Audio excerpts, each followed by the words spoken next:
What's going on, everybody? Welcome back to the Mid-Level Media channel, your hub for everything physical media and entertainment. And today, guys, I just wanted to have a sit-down, casual conversation. Well, I'm usually most of the time always sitting down, but just wanted to have a casual conversation with you guys about 4K and the subjectivity of what gets a 4K and what doesn't get a 4K and what is it dependent upon, and just the differences and the values between the different studios and the boutique labels on what they think should get a 4K and what they're putting out on 4K, because it's all very different, right? I feel like it is very much it is very subjective. It's very subjective. I feel like we all have differences of opinion on this subject. So definitely let me know your opinion in the comment section below. Subscribe to the channel, like the video, got that out of the way. Okay, guys. I just wanted this to be just a really casual conversation, just sitting down, just me pouring out my thoughts to you guys. I don't want to have to edit this video. I feel like it's been a while since I've just sat down and talked and just went through my entire thought process, fumbled and bumbled my way through it with you guys, and just uploaded it to YouTube. That's what I want to do with this video today, because I feel like I'm editing my stuff a lot lately. I don't know what it is, but it's like I feel like I could do this a lot easier. Like 2 years ago, I could just sit down, pour my heart and soul out, and then just upload it to YouTube. And here lately, it's been like, even when I make a topic video like this, there's still just a bunch of edits and stuff throughout. So I want to keep from doing that with this video today. But we're going to talk about the 4K formats pretty extensively. Now, I will say I am by no means, guys, an expert on home video releases. I can't go all the way back to the Betamax and the VHS days and the DVD days and tell you the patterns of what sold and what didn't, and even early Blu-ray. I've really only gotten back. I used to collect DVDs all the time and VHS tapes in my younger years, but I really only got back into collecting like really hardcore to where I am now in 2016, 2017, pretty much when 4K was ramping up. So I feel like I have a good perspective on 4K and what's gotten to 4K, what hasn't, and the different patterns for the studios and the labels since I started getting back into collecting. But I'm definitely not a movie expert or anything like that. So look, guys, this is the Mid-Level Media channel. That's what we do here. We talk about movies and physical media from a very mid-level perspective. So, but look, guys, I want to talk about this because I made a video last week about The First Omen, which is coming out from Disney, and it's the first like Disney-Sony collaboration. It's 20th Century Studios as well. It's coming out on Blu-ray only and getting a DVD. So I made a video about that, just talking about, well, why didn't it get a 4K? I feel like it would have sold on 4K. It did well at the box office. It was critically acclaimed. And as I expected, the comments on that video were pretty split. You know, most people, or not most people, but half the people were agreeing with me and saying, yeah, this is BS. We need a 4K, or I'll wait for a 4K when Disney releases it. I really don't feel like, though, with The First Omen, I don't think they're going to go back and do a 4K, at least not anytime soon. I could be wrong. I could always be wrong, but I feel like with The First Omen, it's coming out on Blu-ray, and that's probably what it'll be for the next at least 2 years. Like maybe they'll do it later on or something, but I don't feel like it's going to come anytime soon or anything. But I made that video, and half the people were saying, yeah, we need the 4K, and the other half were saying, I don't need a 4K for The First Omen. I'm okay. And I just feel like I just found it very interesting, just the subjectivity of 4K and people's different criteria and what they value and what they want to see on 4K. There's groups of people that want to see these like older schlocky horror films in 4K because of the blood and guts and what that'll look like in HDR and the practical effects and all that stuff. They want to see that in the highest possible picture quality. Some people don't need that because those are just low-grade schlocky horror films that they don't care about seeing in all its glory. Some people will say it looks fake in 4K and they want to see it in a lower definition. And then there's some people that want to see these like big sprawling like epic drama pictures with, you know, nice landscapes and scenery and just great cinematography because the directors that are making these are just all-time greats. And I understand both perspectives. I'm kind of at the point where I want to see, there's not really a lot of movies I don't want to see on 4K at this point. Like I want to see a lot of different types of movies on 4K from film history. And for mostly, guys, I want to see like the older films being restored to 4K because those are the ones that really shine in that 4K format. So I want to see pretty much everything on 4K at this point. The only genre of film that I don't need to see on 4K is probably found footage films, because I just don't think that those films in particular will benefit from the 4K format, like films like Paranormal Activity, Blair Witch Project. They're supposed to be like shot on VHS tape, so I don't really think that 4K is going to do those movies any favors. So that's my one exception. But everything else, like, I think can benefit from 4K, especially if it was shot on film back in the day. So, but I just find it interesting because everybody, like I said, has their own criteria. People are like, no, I don't need a 4K for the first Omen. Like, quit complaining, Ken. We don't need a 4K for everything. And a lot of people, it comes down to cost, right?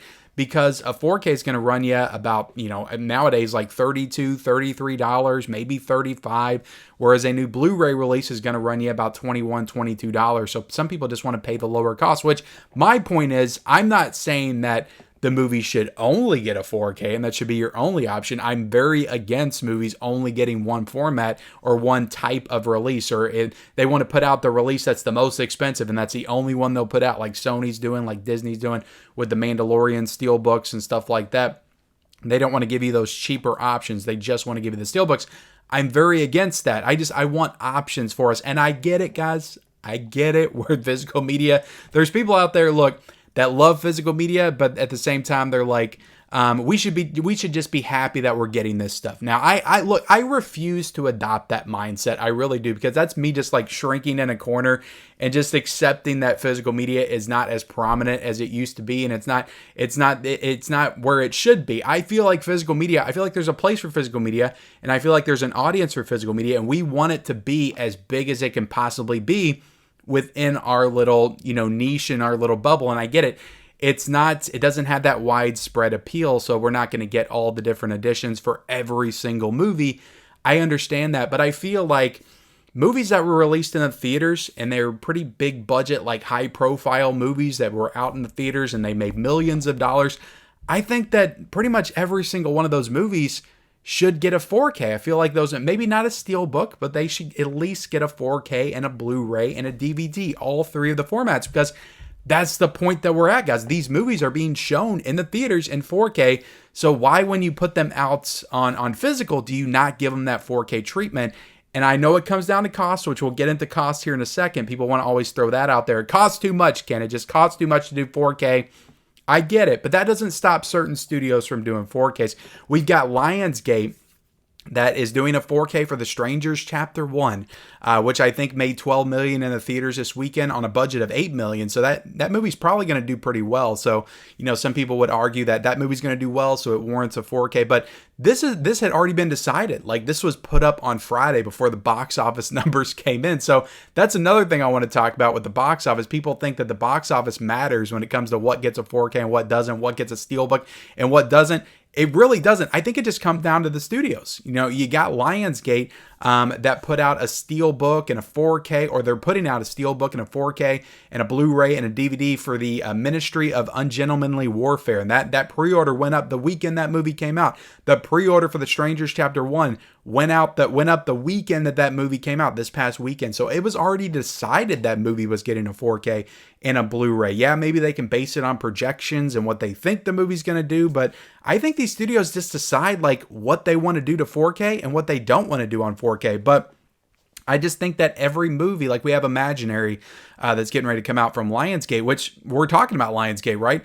Why didn't Imaginary not get a 4K when we got The Strangers Chapter 1 that got a 4K and Ministry of Ungentlemanly Warfare got a 4K? Is it because it's just not as visual? It's from a visual perspective, it's not as big and grand as those other two films, or maybe because it's not a part of a franchise, it doesn't have a very notable director directing it like Guy Ritchie. Is that the reason? Like, where are we at now with what gets a 4K and what doesn't? I find this all like very fascinating, very interesting. Everybody has their own unique perspectives on it. And I know I'm all over the place, guys, with video. That's what the video is going to be. So just hang tight. But I have to run through a lot of my thoughts on this. And look, at the end of the day, I've said this before when it comes to modern movies. Most of these movies, like when you get them on home video, like the Blu-rays and the 4Ks, there's really not that much of there's really not a substantial difference between the two on home video. But my problem is you're going to put it on 4K on streaming, right? You're going to put it on 4K on streaming. It was in the theaters in 4K, but we can't get a physical 4K. I want these movies. I want physical media. Maybe I'm just selfish, maybe I want physical media to win. I want, I feel like the studios are just like trying to stifle physical media. They're trying to just slowly like take away from it. And I get it, guys. It's not, they're not trying to do anything insidious here. They're not, I know that they're not up there like plotting and there's towers. We got to figure out a way to get rid of physical media. Sometimes it feels that way, but I know it's probably realistically not that, because they want to sell us all the stuff that they possibly can, right? But I just, I guess don't get it. I don't get why certain movies will get the 4K treatment and certain other movies will not get the 4K treatment. It just feels a little weird to me. And I just want everything to get it. If it's going on streaming on 4K, I guess, guys, this is what I'm saying. I want it on physical, on 4K. So now I want to get into the whole box office argument here, because I am just totally against this argument of the box office means that it's getting a 4K or a Blu-ray. I don't think the box office has anything to do with it, especially in this day and age, because the people that are waiting for these movies to come to home video are the people that are collecting these movies on physical media. Like, I don't think that there's a lot of crossover between what does well at the box office and what does well on home video. Now, there are exceptions. There are people that will go to see Oppenheimer in the theater. There are people that will go to see Barbie in the theater. There are people that will go to see Mario Brothers in the theater, go to see Doom Part 2 in the theater, and then pick those up physically, right? They'll do both because those movies just mean that much to them, and they value that theatrical experience just as much as they do the home video experience. So there are crossovers like that, but I 100% think that there are movies like The Strangers Part 1 or Chapter 1 or whatever you want to call it, or Imaginary, or The Fall Guy, which is getting a 4K from Universal. That's weird because Universal usually puts these movies out. They're the biggest culprit of putting the movie out on Blu-ray and it's selling well, like Megan and Black Phone and Violent Night, and then 6 months later they do a 4K. So it's weird they're doing The Fall Guy, but The Fall Guy is getting a 4K, and we also got If that just got announced for a 4K. People aren't going out to the theater in droves for these movies, but they may be waiting for the home video release, and they may want to pick it up on 4K because those are original. I know The Fall Guy is based on a TV show, but new franchises, new original IP in the theater, people are a little reluctant to go out and spend their money because the theaters, guys, look, they're expensive. Like I have people tell me all the time, Ken, you have to go to the theater to see this movie. You have to go to the theater. I go to the theater, like, even if it's just my wife and I, and we're spending like $80 minimum. Like the tickets, I forget what we saw the other night. Civil War, we went to the theaters to see, and the tickets were like $20. They were like $20 because the only showtime that worked for us was like in the, the IMAX, like, the big elaborate, like extreme edition, whatever, guys, that has all the bells and whistles. That was the only, showing that was available to us. So we spent almost $20 a ticket to get in there. And then we bought snacks and stuff like that, which added up to about $30. So we're spending $70 just to go to the freaking theater. We're not getting like a ton of snacks. It's like a drink and a popcorn and maybe like a candy or something. And it's like $25 for that. So the theater prices are just out of control recently. So that's why I don't go to the theaters too often. But it's a hard sell to get people to take their families to go see a movie like Imaginary or If, or not Imaginary, but If, which is another imaginary friend movie. It's getting kind of confusing, guys, with these movies and these crossovers and everything. But so people are not wanting to take their families out and take a chance on a new IP, especially when it's getting kind of mixed reviews as well. Because it costs a lot. It costs like $150, and maybe they're thinking to themselves, especially if they collect physical media, I'll just buy the 4K when it comes out and we'll watch it at home. The 4K is going to be like, what, $30? So that's why I feel like box office just shouldn't have anything to do with it at all. Because the people, especially like the family films, because you got to think about that. People are not taking their families to see these movies in the theaters, but maybe they'll buy the 4K release when it comes out. And also you need to recoup some of that loss, right? So why not invest in the 4K to do that? And another thing I was thinking about isn't a part of the big costs, especially when it comes to the boutique labels getting these movies, is the licensing and doing the actual like 4K work and the restoration. Like, you're not doing any work. Like, am I wrong here? You're just getting the disc and you're putting what's already been filmed in 4K on a 4K disc, and you're putting it out, and you don't have to license it because you own it. Like, you're the studio. So I don't feel like it's weird when people talk about the cost, because I just don't feel like, I understand the 4K disc costs more to produce. I get that. But I don't get why it's so much. And we'll talk about it in a second when we talk about boutique labels. I want to talk about studios versus boutique labels, but I don't get why it would cost that much more to just put it out on 4K. Like, and we're seeing like other studios do it. Like Lionsgate does it all the time with these movies that don't necessarily perform well at the box office. I think Chaos Walking got a 4K, for goodness sake. So we're seeing other studios put this stuff out on 4K, and it doesn't seem to matter to them much. Like Paramount just did One Love on 4K, and I think that movie did pretty well at the box office. So I do think that movie did pretty well at the box office. But they seem to be putting a lot of stuff out on 4K. Like If they're doing a 4K for that movie is not going to do very well at the box office. It was budgeted over 100 million. It made 35 million its opening weekend. I really don't see that movie.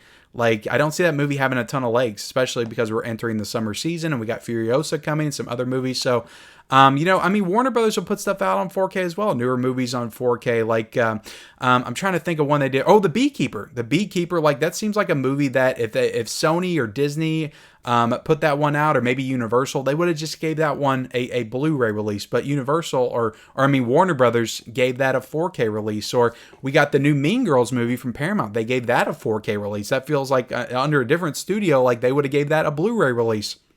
So it just feels like it's all over the place. But I just don't get why, like, you own the movie, you've done the 4K work, like it's already done because the movie was shot in 4K. Why not just slap it on a 4K disc? And even if it's like a limited number to put out there and see if it sells, like don't do like 100,000 copies of Mean Girls 2024 on 4K. Maybe do like 1,000 copies or 1,500 copies and see how much that sells. Like we're seeing all of these boutique labels like Vinegar Syndrome. Let's get into Vinegar Syndrome. Like Vinegar Syndrome has to license these films out. They have to actually do the 4K restoration work. And I know that the mainstream audience doesn't collect for Vinegar Syndrome, guys. That's not really my point. The point is these boutique labels are getting these movies. They're restoring them in 4K, doing the work. And they're giving these movies, the special features and the cool packaging, and they're making it marketable to sell. And they're putting them up at a limited amount of like 2,000 or 3,000 units, or like the VSUs, I think, get like 8,000 units. Some of the bigger high profile titles get like 8,000, 10,000 units under the Vinegar Syndrome website. But they're putting these movies out on 4K. They're putting them up on their site for people to order. They're putting a little counter there. They obviously have to be making a profit because they're still in business, and they seem to still be thriving as a business. So why is it that the boutique labels can do restorations on these obscure horror films from the 80s and 90s and make a profit on that, but the studios can't do their own films on 4K, put their own films out physically and make a profit on that? To me, that just doesn't make any sense, and it just highlights to me that it's all bullshit. Like, it's all just absolute bullshit, like what gets a 4K and what doesn't get a 4K, and what the studios are deciding on gets a 4K and what doesn't. It just, if the studios, they just don't value the format. They just don't value the format like some of the boutique labels do, which is weird because the studio started the format. They started doing 4K, and then the boutique labels swooped in and started, doing it after them and adopting it because they're the ones that brought it to the physical media home video market. And then the boutique labels are like, well, we got to catch up and we got to advance like the studios. And now they're doing all the 4Ks. And now it feels like the studios are kind of ramping back a little bit on the 4Ks. But now that I got that point out of the way, let's move on to the next little bit of news. So I made the first Omen video last week.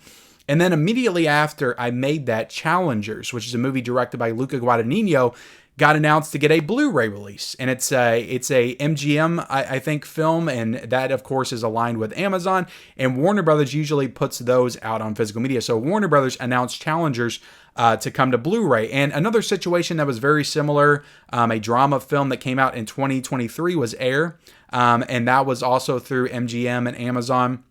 And that was up on streaming. Then it got a physical to Blu-ray. Now, I didn't really think that this one at first was a huge deal until people started to point stuff out to me about the film. And the thing that I saw, but again, like that's my perspective, right? Like the people that saw the movie in the theaters had a very different perspective. Like they may think Challengers deserves a 4K more than the first Omen did. But in my mind, it was like, oh, Challengers is a smaller movie. Luca Guadagnino films traditionally don't get 4K. So I was like, it's cool this movie's getting a physical release because it's probably going to be on Amazon Prime. And I kind of felt the same way about it when Air got a physical release. I didn't freak out about Air not getting a 4K release. Maybe I should have. Maybe Air deserves a 4K release. But I was like, oh, it's cool. It's getting a Blu-ray. So I picked up Air, I think in a Black Friday sale for like $10. But that's beside the point, guys. But anyway, Challengers. I didn't feel like it was a big deal at first, and then I saw a post on Twitter by the guy that works at Vinegar Syndrome. I'm not exactly sure what he does at Vinegar Syndrome. If he's responsible for like acquisitions, or if he's like the head guy over everything. I see his name pop up a lot, or if he's responsible for the restorations. But Justin Liberty, I think is his name, and I follow him on X. And I follow him on Instagram, I believe, but he pops up a lot when he's, promoting some of these new Vinegar Syndrome releases. And he basically put in his tweet that he put out, it was like he was upset that Challengers was not getting a Blu-ray release. And he's like, come on, guys, like this is a bare bone release, no special features or anything, no commentaries or anything for the movie Challengers. He's like, come on, guys, like if you guys don't want to do the work, like give it to us and we'll do the work and we'll put it out on 4K. And that was just really eye-opening to me, because I was like, okay, so this guy that knows what he's talking about, knows what it takes to restore a movie in 4K and to put it out, and what sells and what doesn't sell, and the profit margins and all that kind of stuff. This is a guy that knows what he's talking about. He's not a random dude on the internet that's just like, this movie deserves a 4K and this movie doesn't deserve a 4K, and it's because of this, it made this much at the box office, it made that much. Just some random commenter or some random guy on YouTube like me. This is a guy that knows what he's talking about when it comes to restoring films, basically calling out the studios as well on not putting these high profile films out on 4K. And Challengers made a pretty good haul at the box office. I didn't even realize, guys, it made like over $30 million at the box office.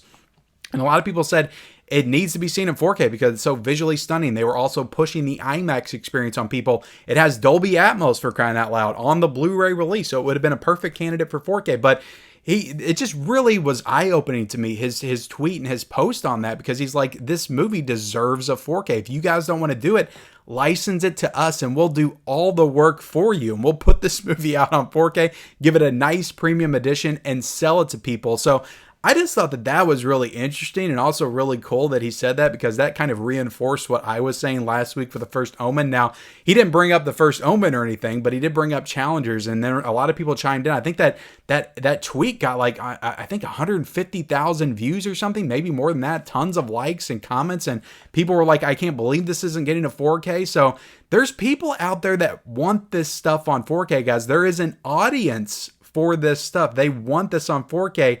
Now maybe that's just within our niche bubble of physical media, but it feels bigger than that, because Challengers felt like that movie that got a lot of buzz and a lot of hype amongst like the younger generation. So this could have been a movie that, had it gotten a bunch of different editions, out from the studios, a Blu-ray, a 4K, maybe it would have sold like hotcakes. Maybe it would have opened up some younger people's minds to physical media and the format, and the home video format. So it could have been a good thing to get people into physical media, a gateway release, if you will.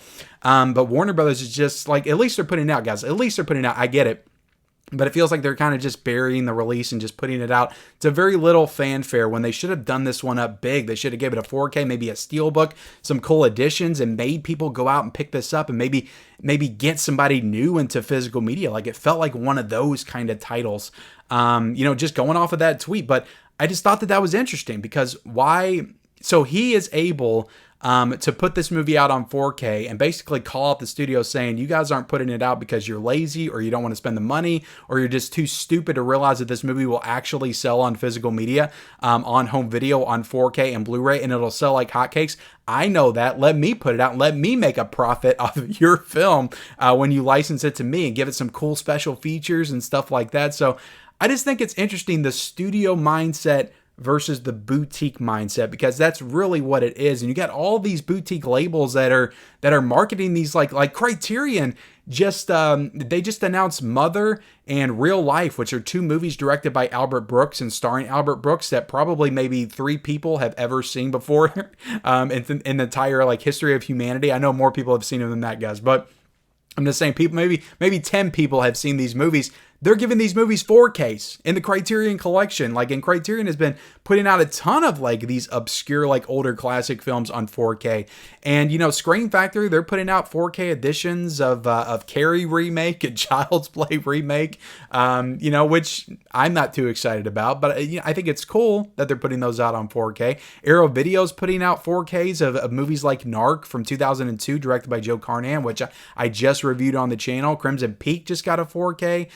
from Arrow Video. It feels like the boutique labels, like they don't really care. They don't really like pay attention to like what did well in the theaters, what didn't do well in the theaters, what's the most popular title when it comes to putting out these 4K releases. So why are the studios like that? Again, they own these movies and they've already done the work. All they got to do is put them on a 4K disc. So why is it such a big deal for the studios to release these movies on 4K? And the boutique labels put these movies out on 4K all the time, and they seem to sell perfectly fine because a lot of these labels are still in business. So it's just, I don't know, guys, it's such a double standard. But anyway, seeing that tweet on there just really opened my eyes, and I'm like, so this guy is basically saying that this can be done, and this can make a profit, and this whole thing where, 4K costs too much, that's why the studios aren't doing it. That doesn't exist. That's imaginary. That's imaginary. It's just the studio's not understanding what they have, what they can market, and just not caring enough to support physical media like they probably should be. Because this is a product, guys. The streaming model is dying. It is dying. It is losing these studios so much freaking money. Than it was back in the day, like releasing these movies on actual physical, like they were making a profit back then. So why wouldn't you try to like figure out what the market is for physical media now and pour all of your energy, your heart and soul into that to try to make a profit alongside streaming as well? There's a place for streaming, guys. There really is. I'm not anti-streaming at all. I just think as a whole, guys, the studios, they just need to step it up. And if they don't want to step it up, then give all their movies to these boutique labels because they're waiting, they're chomping at the bit. They want more films to put out on 4K and Blu-ray. Give it to them. Give it to Justin over at Vinegar Syndrome. Give it to Severin. Give it to freaking Scream Factory, Criterion, Kino Lorber. Give Kino Lorber everything. They do a great job. But I feel like I'm rambling at this point, guys. This video is going almost 30 minutes. I'll probably end up editing some stuff out of this if I'm being completely honest. But I mean, the 4K format, guys, it's here to stay. It's a juggernaut. I love it. I'm passionate about it. I know that there's some people that's not passionate about it. They just don't see the benefits. And I understand that. Like, there was a time when I was like, does this really look that much different? But now I'm just like super into it. And I can just notice those differences between the 4K format and regular Blu-rays, like way more than I used to be able to back in the day, especially if it's a restoration. But it's just a topic that I wanted to talk about. I'm passionate about it. I think it's very interesting. I think all the arguments against what gets a 4K and what doesn't is very interesting. And I feel like these studios need to step up. And if they don't want to step up, then give it to the boutique labels and let them do it. But thank you all so much for watching. Hit the like button, hit the subscribe button if you haven't already. Turn on those bell notifications for all future videos and follow me on all of my social media accounts. Those links are down below in the description, and we'll see you next time.